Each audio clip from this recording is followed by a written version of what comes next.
God's words say, "In the last days, Christ uses a variety of truths to teach man, to expose the essence of man, and to dissect the words and deeds of man." These words comprise various truths, such as a man's duty, how man should obey God, how man should be loyal to God, how man ought to live out normal humanity, as well as the wisdom and disposition of God, and so on. These words are all directed at the essence of man and his corrupt disposition. In particular, the words that expose how man spurns God are spoken in regard to how man is an embodiment of Satan and is an enemy force against God. What the work of judgment brings about is man's understanding of the true face of God and the truth about his own rebelliousness. The work of judgment allows man to gain much understanding of the will of God, of the purpose of God's work, and the mysteries that are incomprehensible to him. It also allows man to recognize and know his corrupt substance and the root of his corruption, as well as to discover the ugliness of man. These effects are all brought about by the work of judgment. Thanks be to God. Reading God's words, I see God's work of judgment in the last days is done by expressing the truth to judge and purify us, so that we can know our own satanic natures through God's words and see how deeply we've been corrupted by Satan. Only then we'll feel remorse and truly repent. Yes.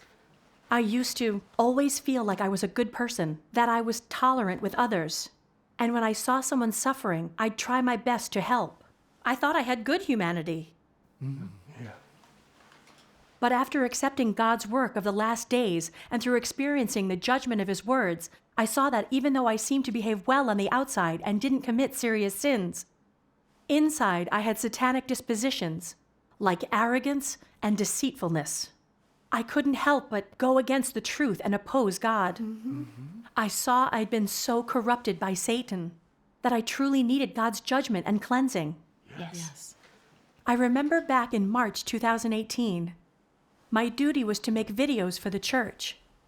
I was new to the team, and a fellow sister said that Brother Zhao, the team leader, had pretty strict standards for work. And I thought, that's responsible. Being strict can push us to do our duty better. That's a good thing. That's right. Besides, I thought, I'm an easygoing person and I can get along with anyone. I can't imagine I'll have any problems working with Brother Zhao. Brother Zhao downloaded some videos for us to go over to help familiarize us with the work more quickly, covering things like aesthetics, lighting, colors, and shot composition. Learning about all this was kind of dull for me, and my attention kept wandering. I thought, there's so much information, I'll forget it in no time, but I guess I'll gradually get the hang of it through practice. At this point, it would be wiser to learn to make better videos with new software, to help us learn and pique our interest. Yes. So I brought up my idea, thinking that Brother Zhao would consider it. But instead, he heard me out and then said very sternly, "Learning these skills is really important. We need them to make professional videos. We need to focus and go little by little and orient ourselves.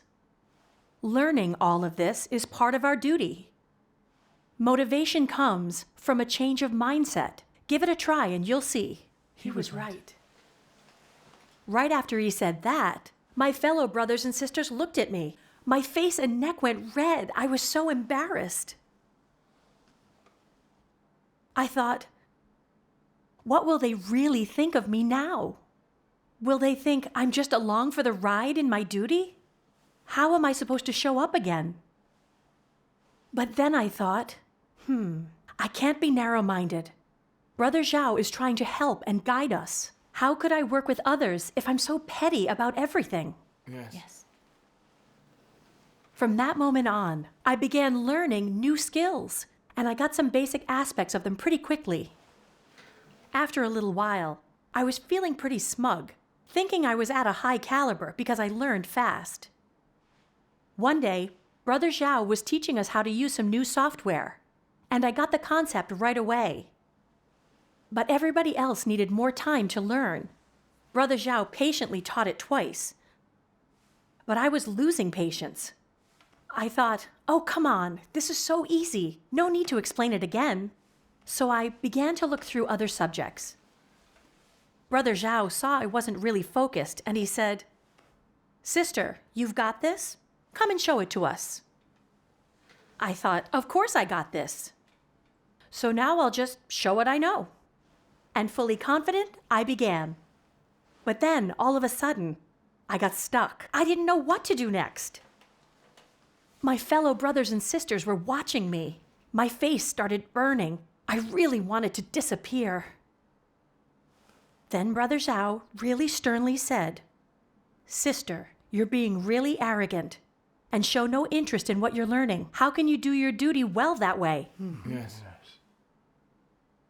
Of course, I disagreed with what he had to say.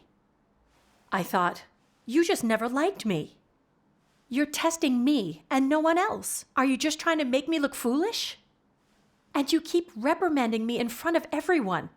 Isn't that going to make people think I am arrogant? After this, how am I going to be able to get along with anyone? I thought Brother Zhao was only trying to make me look bad. He was picking a bone with me. And I began to feel prejudiced against him. From then on, I only half-consciously started avoiding him. When he asked me about my duty, I'd barely acknowledge him. I'd barely talk. I was afraid he'd reprimand me if he discovered any problems in my work. But the more I avoided him, the more mistakes I seemed to make. It seemed he was constantly correcting me. This left me really irritable and really unhappy with Brother Zhao. I thought, you're always embarrassing me. So the next time that you make a mistake, I'm going to call it out in front of everyone, so you can get a taste of your own medicine. Later on, another sister came to join our group. I gave her a basic orientation, and when it came to Brother Zhao, I vented all of my opinions and all of my prejudices about him. I felt very uneasy after that, wondering if I was judging him.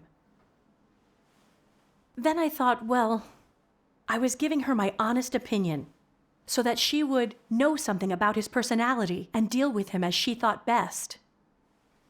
Finally, I just left it alone. Soon after that, I heard that a sister told the church leader about Brother Zhao's duty issues. I thought, this is my chance to share my thoughts too. The leader will probably deal with Brother Zhao based on what we say. And finally, he'll know exactly what it feels like. Maybe after being dealt with, he'll be gone. And I won't have to face him anymore.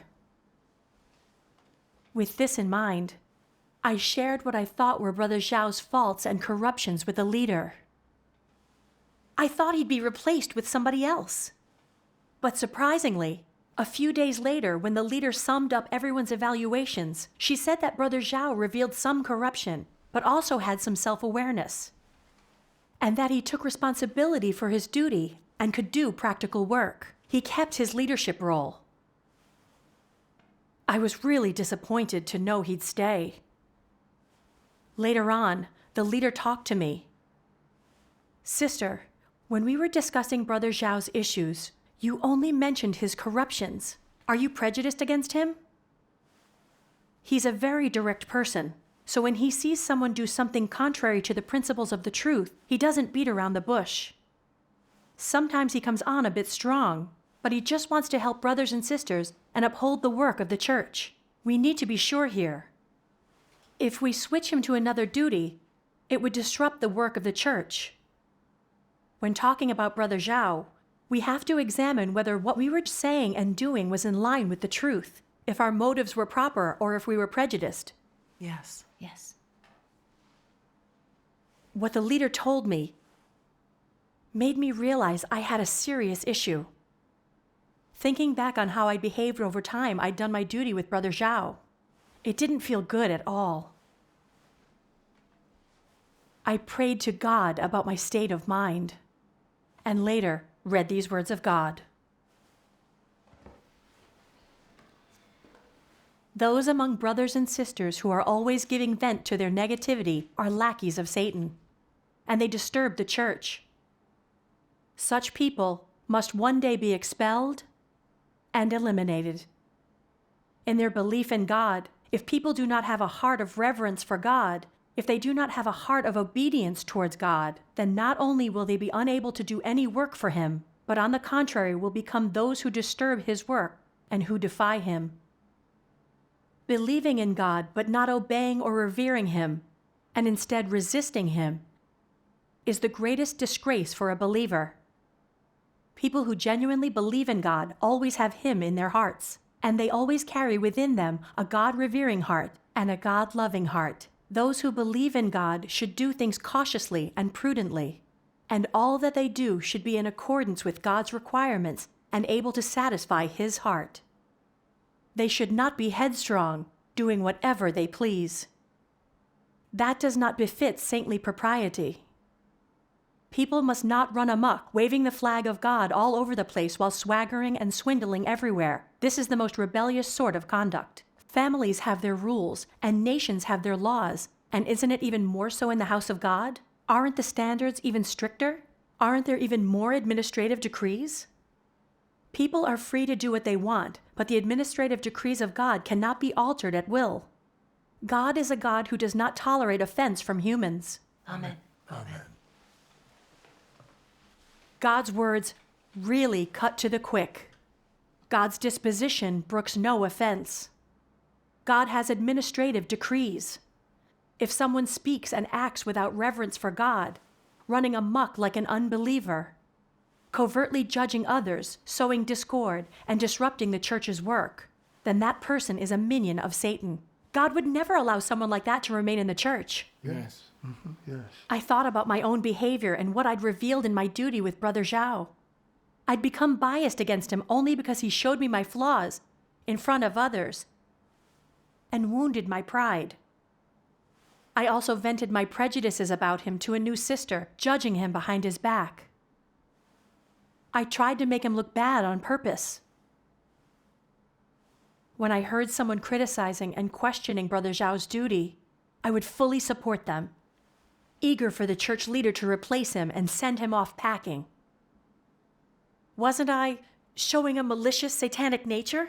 How was I being a person of faith? I realized that by pointing out my faults and shortcomings in my duty, Brother Zhao was upholding the church's work and was helping me. But I became biased against him because it hurt my pride. I kept judging him, always trying to get something on him, hoping to squeeze him out. What kind of role was I playing? Wasn't I sabotaging God's work? Wasn't I being Satan's minion? This thought really frightened me. If the church leader hadn't examined it by principles and kept him in his duty, the team's work would have been severely impacted. I felt self-reproach and regret, and guilty about Brother Zhao. I saw I was lacking humanity. If it hadn't been for the revelation of God's words, then as numb as I was, I wouldn't have reflected on myself. I would have kept doing evil and disrupting the work of the church, and God would have forsaken me. I realized how dangerous it would be if my malicious satanic disposition wasn't resolved. I started to reflect on things, wondering the real cause behind the satanic disposition I revealed. I later read these words of God. Born into such a filthy land, man has been severely blighted by society. He has been influenced by feudal ethics, and he has been taught at institutes of higher learning. The backward thinking, corrupt morality, mean view on life, despicable philosophy for living, utterly worthless existence, and depraved lifestyle and customs, all of these things have severely intruded upon man's heart and severely undermined and attacked his conscience. As a result, man is ever more distant from God and ever more opposed to him. Man's disposition becomes more vicious by the day, and there is not a single person who will willingly give up anything for God, not a single person who will willingly obey God, nor, moreover, a single person who will willingly seek the appearance of God. Instead, under the domain of Satan, man does nothing but pursue pleasure, giving himself over to the corruption of the flesh in the land of mud. People think like this: if you're not going to be kind, then I won't be just. If you're rude to me, then I'll be rude to you as well. If you don't treat me with dignity, why would I treat you with dignity? What sort of thinking is this? Is it not a vengeful way of thinking? In the views of an ordinary person, is this type of perspective not viable? An eye for an eye and a tooth for a tooth. Here's a taste of your own medicine. Among unbelievers, these are all rationales that hold water and completely conform to human notions. However, as someone who believes in God, as someone who seeks to understand the truth and seeks a change in disposition, would you say that such words are right or wrong? What should you do to discern them? Where do such things come from?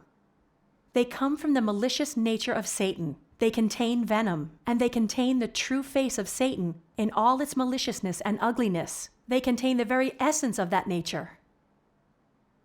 What is the character of the perspectives, thoughts, expressions, speech, and even actions that contain that nature's essence? Are they not of Satan? Are these aspects of Satan in line with humanity? Are they in line with the truth or with the reality of the truth? Are they the actions that followers of God should do and the thoughts and points of view that they should possess? I understood from God's words that revealing this disposition and doing this kind of cruel thing wasn't momentary corruption. It was Satan's nature controlling over me. Through social conditioning and national education, Satan inculcates people. Like, we fight fire with fire. If you attack, we attack. An eye for an eye, a tooth for a tooth. And here's a taste of your own medicine. Poisoned by these satanic philosophies, people become more and more arrogant, underhanded, deceitful. And they become willing to go to any lengths to try to protect their own interests. People don't know how to interact with each other. They're impatient. They have no understanding. As soon as they feel like their image is threatened, they become biased against others. They exclude them, despise them, and even take revenge. It's just like the CCP's dictatorship, protecting its great, glorious image. No one is permitted to reveal its many evil deeds. People can only sing its praises. Anyone who exposes the Communist Party and hurts its glorious image will be severely punished. They charge people with all sorts of fabricated crimes to imprison them and kill them if they want to. The Great Red Dragon is so savage. It is. It's true. I've been poisoned and harmed by the Great Red Dragon's toxins since I was a little girl. I'm arrogant, don't accept the truth, and I don't let others expose me. I can't get along with anyone who threatens my interests and even treat them like an enemy. Brother Zhao dared to be honest, to point out my actual shortcomings. And not only did I fail to be humble enough to accept his help, but I also developed a grudge against him because it affected my status. I undermined him and gossiped just to get him replaced. Then it hit me. I became Satan's lackey, disturbing the work of the church. Only then did I see how deeply Satan had corrupted me. I was by nature selfish, deceitful too. I only revealed corruptions without any normal humanity. I saw that if this wasn't resolved, I was bound to be destroyed by God. That's true. Yes, it's true. Before this, I thought of myself as tolerant and overall a good person. It was because my own interests hadn't been compromised. But once my interests felt threatened, my satanic disposition showed up. Yes. Yes. Yes. I started to hate myself. I didn't want to live this way and oppose God anymore. I then said a prayer of repentance to God, willing to pursue the truth, to accept the judgment of God's words and cast off my satanic nature. Later, I read this in God's words. If in their belief in God, people do not frequently live before Him, then they will not be able to have any reverence for Him, and so will be incapable of shunning evil. These things are connected. If your heart often lives before God, you will be held in check, and will fear God in many things. You will not go too far or do anything that is dissolute. You will not do that which is loathed by God, and will not speak words that have no sense. If you accept God's observation and accept God's discipline, you will avoid doing many evil things. As such, will you not have shunned evil? Amen. Amen. From God's words, I saw that having reverence for Him was absolutely critical. Yes. We have to live before God and accept God's scrutiny in our words and actions. Even though it's hard to accept, or we may feel resistant when our interests are threatened, with a heart of reverence for God, we can set ourselves aside through prayer, seek the truth, focus on the work of God's house and our duty, and not do anything to rebel against God. Thanks be to God. I began to act by God's words, and this freed me from my bias against Brother Zhao. I felt he was trying to correct my mistakes so I could improve and could achieve better results in my duty. Oh, yes. Indeed. Now, when I run into a problem, I'm able to ask him for advice. And through his suggestions and help, I've improved on my weak points. I've started to do much better in the duties I'm assigned. And I feel at ease and at peace. Thanks be to God. It was only through the judgment of God's words that I was able to change. And saw God's work to save us is real. Yes. Amen. Amen. God uses His words to judge and cleanse people, to refine and protect us. And this is His love and salvation. Amen. Amen. Amen. God's words tell us, God uses His judgment to make man perfect. He has loved man and saved man. But how much is contained within His love? There is judgment, majesty, wrath, and curse. He curses you so that you might love Him, and so that you might know the essence of the flesh. He chastises you in order that you might be awakened, to allow you to know the deficiencies within you, and to know man's utter unworthiness. Thus, God's curses, His judgment, and His majesty and wrath, they are all in order to make man perfect. All that God does today, and the righteous disposition that He makes plain within you, it is all in order to make man perfect. Such is the love of God. Amen. Thanks be to God.